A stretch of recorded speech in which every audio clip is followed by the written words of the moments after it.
ఇక తెలంగాణలో నెల కింద ఎట్లుండే ప్రగతి భవన్ దిక్కుకెళ్ళి చూస్తేనే లోపలేసి ఊసల్లెక్క పెట్టిస్తుండే కదా. ఇప్పుడు గవర్ని బద్దలు కొట్టి ప్రజాభవన్ చేసి వారానికి 2 దినాలు ప్రజావాణి పెట్టి సమస్యలు చెప్పుకునే వీలు కల్పించింది కదా. అట్లనే ఇప్పుడు ఇంకొక అడుగు ముంగటికేసి ప్రజాపాలన సుత సురువు చేసిందుల్లా చూడుర్రి.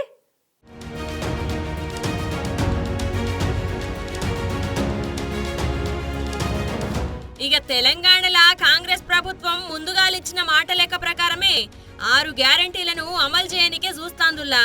ఇప్పటికే 2 గ్యారెంటీలను అమలు చేసిన ప్రభుత్వం మిగిలిన 4 గ్యారెంటీలు సురువు చేయాల్సిన్నది కదా. అన్ని కలిపి అభయహస్తం కింద మహాలక్ష్మి, రైతు భరోసా, గృహజ్యోతి, ఇందిరమ్మ ఇండ్లు, చేయూత పథకాల అమలుకు దానికోసం దరఖాస్తులు పెట్టుకోనికే ప్రజాపాలన కార్యక్రమం సురువు చేసింది. అన్ని జిల్లా కేంద్రాలల్లా మంత్రులను, నియోజకవర్గ కేంద్రాలల్లా ఎమ్మెల్యేలను, మండల, గ్రామ స్థాయి స్థానిక ప్రజాప్రతినిధులు సంబంధిత అధికారులతోని కలిసి నోడల్ అధికారుల ఆదేశాలతో గ్రామ సభలు పెట్టి ఈ దరఖాస్తులు తీసుకుంటుర్రు. ఇక దీని కొరకు పొద్దున 8 కొట్టంగానే దరఖాస్తులు తీసుకునుడు సురువు చేసిర్రు. అట్లనే మొగోళ్లకు, ఆడోళ్లకు, దివ్యాంగులకు వేరువేరుగా లైన్లు పెట్టి ప్రతి 100 దరఖాస్తుదారులకు ఒక కౌంటర్ చొప్పున ఏర్పాటు చేసిర్రు. ఇక రాష్ట్రంలో మొత్తం 12,769 గ్రామ పంచాయతీలు, 3,626 మున్సిపల్ వార్డులతో కలిపి మొత్తం 16,395 ప్రదేశాలల్లా ప్రజాపాలన సదస్సులు జరిగినాయి. మొదటి రోజు అవ్వుడుతోని జనాలు సుత బగ్గనే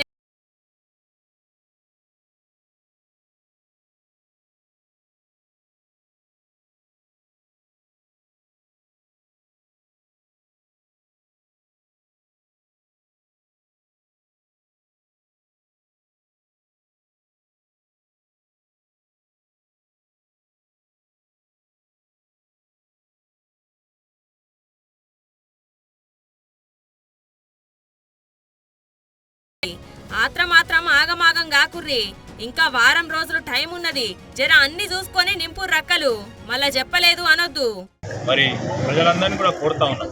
ఇక్కడ మా అధికారులందరూ కూడా మీరు ఇచ్చిన దరఖాస్తులందరినీ కూడా స్వీకరించడం, వివరాలను కూడా పూర్తి స్థాయిలో ఇవ్వమని, ఈరోజు 6 గ్యారంటీలకు సంబంధించింది కాకుండా రేషన్ కార్డుకు సంబంధించి కానీ, దాంట్లో అడిషన్ డిలీషన్స్ కానీ, ఈరోజు వేరే ఇతర సమస్యల విషయంలో కూడా ప్రత్యేకమైన కౌంటర్ ఉంది. ఆ కౌంటర్లకు వచ్చి మీరు దరఖాస్తు ఇవ్వండి. దానిపైన కూడా మరి చర్యలు చేపట్టే విధంగా మా ప్రభుత్వం ముందుకు నడుస్తుందని. ప్రజాపాలన ఈరోజు ప్రజల వద్దకు పాలన వచ్చింది. ఇది ప్రజల సర్కారు. మీకు సంబంధించిన అనేక సమస్యలు పేరుకుపోయి ఉన్నాయి.